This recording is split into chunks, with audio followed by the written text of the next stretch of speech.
Bonjour et bienvenue sur Wellmate Pro. Aujourd'hui, vidéo pour parler de bilan. Alors, vous le savez, sur Wellmate, on a la possibilité de créer des indicateurs, de les faire suivre par ses clients, d'automatiser leur suivi, etc., etc.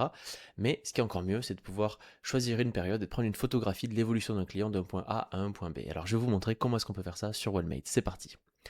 Alors ça va se passer directement donc dans l'espace de nos clients. Donc on va choisir le client à qui on veut générer un bilan. Là en l'occurrence on va cliquer par exemple sur ce client là et on va venir ici sur l'onglet bilan. Alors le fonctionnement est plutôt simple. Par défaut ici je vais trouver donc le dernier bilan qui a été généré à mon client.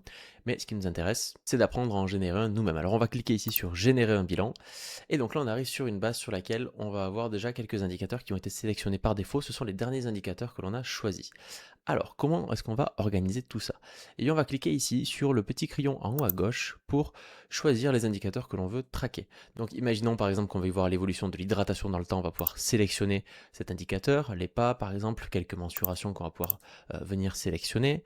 On va également pouvoir venir sélectionner par exemple l'évolution des photos, le ressenti de la semaine, le journaling, etc., etc. Bref, vous avez des indicateurs. Amusez-vous, si vous les reconnaissez pas, c'est normal, c'est parce que ce sont mes propres indicateurs, mais vous pouvez en créer vous-même autant que vous voulez et les suivre auprès de vos clients. Donc sélectionnez ceux qui vous font plaisir et ceux que vous voulez ajouter à votre bilan. Vous cliquez sur enregistrer et maintenant vous allez pouvoir cliquer ici sur réordonner pour voir quels sont les indicateurs que vous avez positionnés et dans quel ordre est-ce que vous voulez les arranger. Donc voilà, il vous suffit de faire un glisser-déposer. Une fois que c'est bon, vous n'avez plus qu'à cliquer sur terminer. Voilà, vous avez maintenant sélectionné tous les indicateurs que vous vouliez avoir dans votre bilan. C'est le moment de choisir la période sur laquelle on va travailler. Alors vous le voyez par défaut, l'application va généralement prendre 2 jours avant la date du jour pour choisir cette période, mais vous pouvez complètement faire une période totalement différente. Vous pouvez prendre par exemple de début mai jusqu'à fin mai et créer la période qui vous va bien comme ça. Vous validez et ensuite vous allez pouvoir venir déterminer sur chacun des indicateurs si vous voulez afficher un résumé ou plutôt un graphique. Voilà, ça vous permettra de déterminer quel est l'indicateur que vous voulez suivre et comment est-ce que vous voulez le suivre.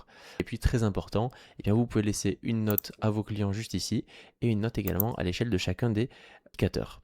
Voilà. Votre bilan est prêt à être envoyé, vous n'avez plus qu'à cliquer ici sur générer et envoyer et automatiquement votre client va recevoir un bilan. Le bilan qu'il reçoit prend cette forme, mais vous avez également la possibilité de l'exporter. Alors pour l'exporter en PDF, on va aller tout en bas du dernier bilan, cliquer sur le bilan en question qui vient d'être généré et là vous pouvez cliquer en haut à droite pour l'exporter.